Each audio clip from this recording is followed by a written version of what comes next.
welcome to ETH Denver Biddle Week, Tuesday morning. Doors should be opening here at the Biddle Hub, so we're just getting started.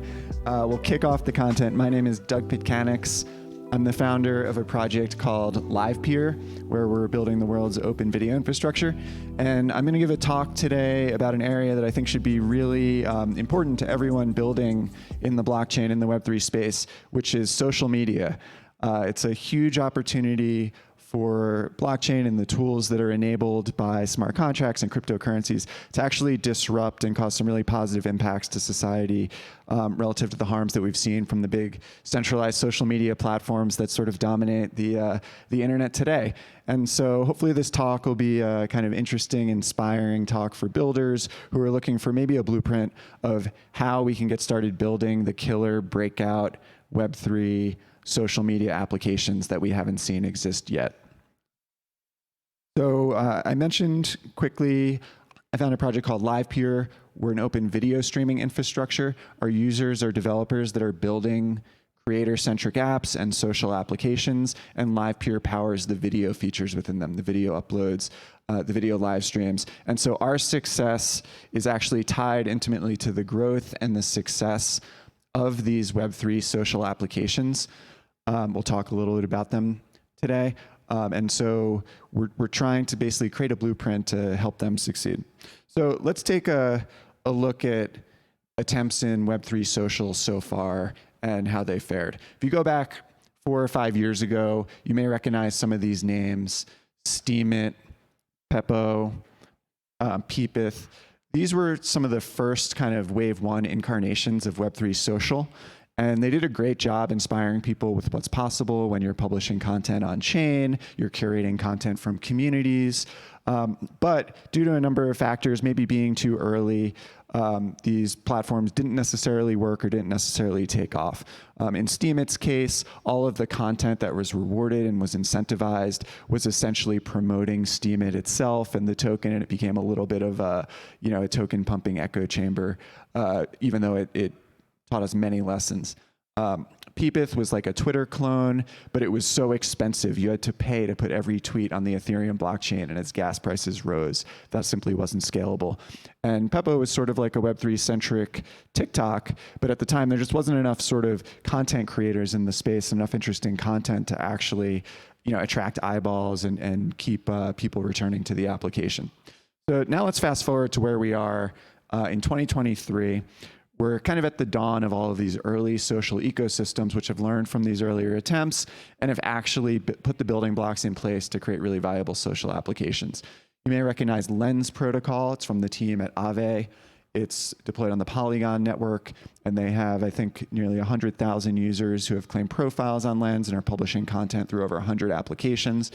You may recognize the Farcaster protocol, taking a bit of a different approach. They have a really premium client called Warpcast. It's invite only, really high quality discussion and engagement, and really attempting to be the public town square that Twitter didn't actually live up to.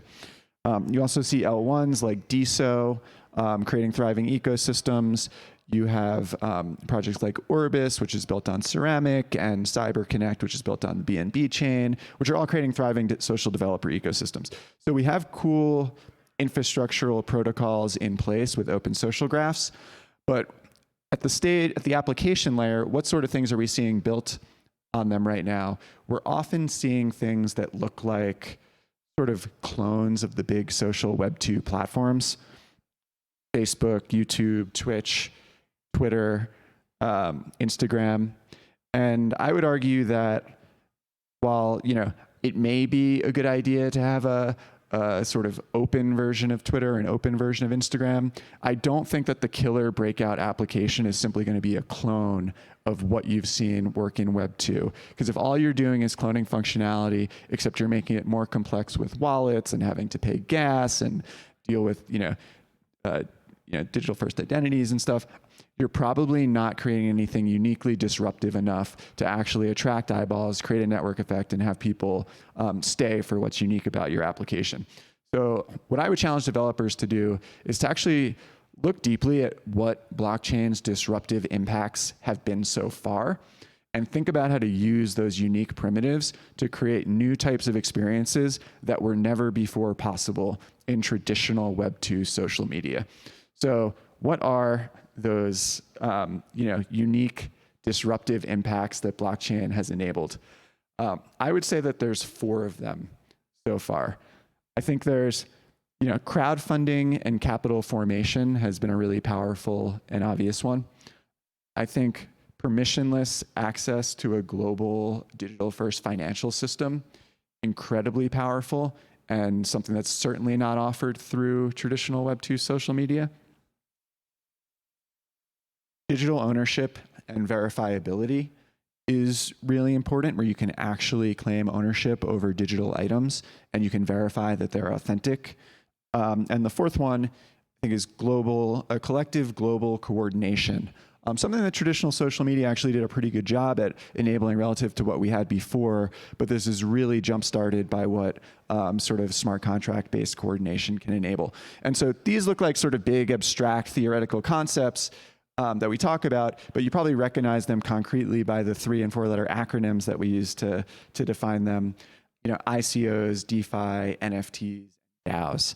And I would say anyone building a social application should look at these and the disruptive impacts they've made and think about how you can kind of use these building blocks within social applications in order to really catalyze something new and different.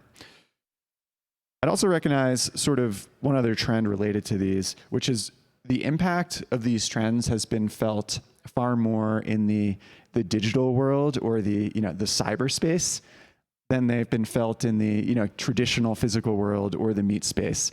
And that's also been something that's been awesome about building in the Web3 world since 2016 or so, is seeing kind of the emergence of this online first, borderless, coordinated digital economy and set of communities that really isn't limited to the jurisdiction that you're in, the local laws, policies, et cetera. And I'd say ICOs, DeFi, NFTs, DAOs, they all are far more powerful when you're doing something digital first and global and online only than when you're trying to use those mechanisms to coordinate for something physical in the real world. So there's this emerging cyber community, and I think it's it's really inspiring. But one thing that I kind of had always wondered, back in 2016 when we started building LivePeer, we said, well, all these people are talking to each other on crypto Twitter. Is it just an echo chamber? Is it just a small group of aspirational thinkers talking about the future together? But will this ever cross over to the real world? I used the word echo chamber before in sort of a negative sense, but it's interesting when you pair it with the second point that it's actually growing at a tremendous rate. And we've seen this over the year. The amount of smart, inspirational people that are joining the space, that are building projects, that are committing full time, that are joining DAOs, that are spending their nights and weekends or shifting to full time to enter this space has just been growing and growing and growing. It's exemplified by this sort of developer growth graph from Electric Capital. And to me, it's obvious that this is the platform of the future. And I think that everyone here at ETH Denver probably sees that, but when you back it up with the statistics and you back it up with seeing kind of the influx of talent, capital, and people from the mainstream world, you'll see the sorts of impacts that these digital first primitives can have in a growing market, and that's sort of the building blocks that you need. So we have all the building blocks for the killer app to exist. Let's talk about the blueprint of taking this insight and putting it together. What might you follow to create Web3's killer breakout social application? I want to highlight sort of this idea from traditional product development called come for the tool, stay for the network. And it's recognizing that many popular social networks with millions of users didn't start as social networks. They started as tools that had a single player mode that solved a problem for an individual user or company or small group. And so looking at some of the biggest examples today, Instagram started as an app called Bourbon, which was just a way to apply nice filters to your photos. And any user could get utility from that, and then they would want to share those photos with their friends, and that led to a follower graph and a network effect, right? So it started as a tool. Strava, it's a world's most popular kind of fitness tracking social application, probably the most positive social network on the planet. It started just as a fitness tracker for an individual to track their bike rides, their runs, their swims, and see their statistics. But as you begin to want to share those, as you want to go on runs with your friends, collaborate, give kudos, etc., you can create a network from that. Even TikTok, the fastest growing social application of all time, started as this fun little single player mode where you could lip sync over an audio clip as an app called Musical.ly. And it was kind of the aggregation of content from those clips and people wanting to share them that led to their ability to network this with followers, create recommendation algorithms, and now have one of the stickiest and fastest growing social networks of all time. So I would encourage builders to start not by saying we're going to create the breakout social network, but to look at this emerging digital Web3 centric online ecosystem and say what problems exist, what tool can we build that we can solve today. I have a few problems that I think exist when it comes to the media space that would be addressable via social media. The first one is we've seen the emergence of DAOs. We've seen thousands of DAOs and communities and groups form in Discords, Telegrams, etc. I think these DAOs create a ton of content. They do all of their calls over video. They communicate their visions, tons of content being captured in Discord, Telegram.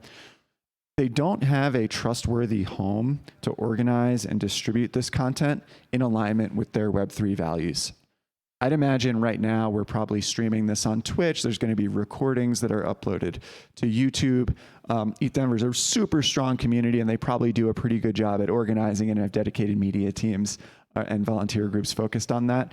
I'd say most of the thousands of DAOs don't have that, and their content typically gets lost and spread out amongst media. And they really could use a sort of DAO-centric content home for their content, particularly video content. And so I think this is a cool opportunity because you can solve a problem for any one single DAO or community. And if you do, then you have a happy user, and there's likely thousands more that are like them, and you can begin solving these problems for the DAOs themselves. I think once you've gathered content for individual DAOs and communities, you have the opportunity to start to think about content curation and moderation services to surface this to more and more users. There's lots of people here that are interested in knowing the best talks that are happening at this event, the best calls and discussions that are happening within various DAOs that they participate in. And there's no great platform for curation, moderation, and discovery of this content. When you look at the sort of clone type Web3 social apps, the Web3 YouTube, the Web3 TikTok, typically there's so much focus on just the pipes to get the content onto the homepage. And then once it's on the homepage, it's all just dumped there. But this space really could benefit from looking at curation and moderation to show the really great content. And bonus points if you can go beyond just an individual human performing that layer. But if you can actually think about how you can get kind of an incentivized group of collective contributors in a project or a DAO to be the curators themselves. So I think that's a problem and a gap and an opportunity to build into.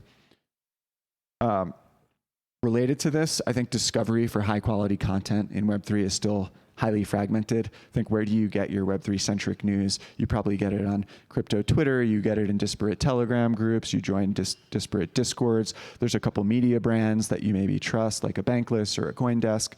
I think there's still a lot of opportunity for kind of discovery of where the highest quality, highest signal content lives, and there's opportunity to build the applications that fit this need for this growing ecosystem of people who are just hungry for content about this emerging digital first world.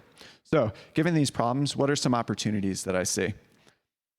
First is to build something that looks like a Web3 native Zoom.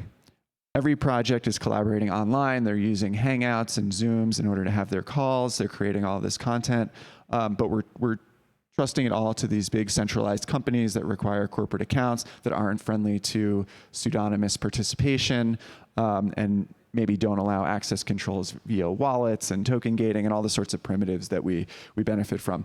There's a great app called Huddle01. I recommend you check it out. They're off to a great start in this space, and they actually have a developer platform that allows you to build kind of real-time chat and messaging for your communities. Related to the kind of content curation and content management for DAOs, I think there's a clear opportunity to build a Web3 native content management system for DAOs. Shown on the screen is StreamETH, another project that's built on LivePeer. This was used at DevCon, a bunch of Ethereum conferences. It's open source, and so anyone can take it and white label it for their own DAO or event. And it basically allows you to schedule upcoming streams, post uploaded videos, and begin to organize content in a way that your DAO or community could actually benefit from finding and surfacing, as opposed to just cruising YouTube. Talked about curation. I think the next opportunity is to build sort of a curation DAO for Web3 centric content. I'm highlighting Lens Protocol here. There's thousands and thousands of posts and videos and photos and uploads and tweets in Lens, and there's 100 clients in which you can consume them. But who's curating and surfacing the best content? Who's creating that feed that's actually interesting when you open it, as opposed to just a smattering of all the latest content, or the kind of initial follower graph, which was recommended to you as they're bootstrapping these platforms. There's a project called Cultivator DAO. It's pretty nascent. I recommend you check it out, aimed at trying to curate and moderate great content for this. So these are just some ideas. If you put these pieces together, how might they lead to a killer Web3 social app? I think, like I said, you have an opportunity to start with the tool, the content management system for DAOs and communities in this space. It's needed, it's a pain point, you can make a lot of users happy. You do that, you begin to kind of aggregate content across many of these DAOs. You can sort of enable value add curation on top of this content and begin to surface the best of the best, showcase what's coming up, and all of a sudden you become a bit of a home for everyone who's interested in this space to come to every day, check back and see what's going on. And once you create that sticky behavior of opening your app every day, if you can become an app that people put on the home screen of their phone, that's the powerful position that you need to be in. From there, I think you have the opportunity to layer in Web3 network effects. People are returning to this, they're participating around content, they're commenting, they're liking, they're following one another, you're layering in Web3 centric identity based on wallets. All of a sudden now you have a social graph and repeated behavior and activity. And this is the great basis for a breakout app. Finally, if you succeed at that, you can expand to the long tail of creators. Maybe not just start with a couple, business isn't the right word, but entity-centric customers who are DAOs themselves, but you can actually allow user-generated content, individual uploads, and lo and behold, you've become not just YouTube, not just Twitch, but the Web3 centric version that's actually taken advantage of the unique primitives that blockchain has enabled. This is just an idea. It's a blueprint. It's the basis. The future is going to require vision. It's going to require a lot of experimentation, but that's what's really exciting about this space. ETH Denver, we're here. It's 2 weeks of hacking and building. It's experimenting on these concepts with tons of projects that are providing the building blocks for this world to exist. At LivePeer, we're a video platform powering many apps, but first and foremost, we're experimenting with users around all these primitives to help enable the sorts of innovative breakout applications that we haven't seen yet. Because I think once we do create those multi-million user applications that cross over to the mainstream, that provide unique utility that's just not available within Twitter, within Facebook, within Pinterest, et cetera, that's when we're going to be able to onboard, the next wave of influx of users into Web3, and it's when this becomes the next platform for the future of the internet. So I'm really excited about that. I hope you all are too. Thanks for coming out early to join this talk. You can find me at LivePeer on Twitter. I'm Doug at LivePeer. On email, happy to hang out and collaborate with anyone trying to build the breakout Web3 social app. Thanks all.